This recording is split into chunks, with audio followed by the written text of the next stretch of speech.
નમસ્તે, મારું નામ આયુષી રાજુજી ઠાકોર છે। હું ધોરણ 7 માં અભ્યાસ કરું છું। તમને બધાને ખબર હશે કે આજે 28મી ફેબ્રુઆરી એટલે કે રાષ્ટ્રીય વિજ્ઞાન દિવસ છે। તો હું તમને રાષ્ટ્રીય વિજ્ઞાન દિવસ વિશે થોડું કહીશ, તે તમે ધ્યાનથી સાંભળજો। રાષ્ટ્રીય વિજ્ઞાન દિવસ દર વર્ષે 28મી ફેબ્રુઆરીના રોજ ઉજવવામાં આવે છે। રામન ઇફેક્ટના શોધક સર સીવી રામનના માનમાં રાષ્ટ્રીય વિજ્ઞાન દિવસ ઉજવવામાં આવે છે। સર સીવી રામનનું પૂરું નામ ચંદ્રશેખર વેંકટ રામન છે। મહાન ભૌતિક શાસ્ત્રી સર સીવી રામને 28 ફેબ્રુઆરી 1928ના દિવસે રામન ઇફેક્ટની શોધ કરી હતી। આ શોધ માટે તેમને 1930માં નોબેલ પ્રાઇઝ મળ્યું હતું।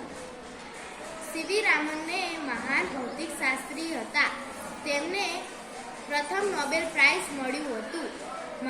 રાષ્ટ્રીય વિજ્ઞાન દિવસે મહાન ભૌતિક શાસ્ત્રી જેવા કે Bhaskaracharya, doctor Vikram Sarabhai, Srinivasa Ramanujan, professor જયેન્દ્રનાથ Bose, doctor હોમી ભાભા, ડૉક્ટર હરગોવિંદ ખુરાના, ડૉક્ટર અબ્દુલ કલામ જેવા વૈજ્ઞાનિકોને આપણે યાદ કરીએ છીએ। તો ભારતના આ મહાન વૈજ્ઞાનિકોને મારા કોટી કોટી વંદન છે। આભાર।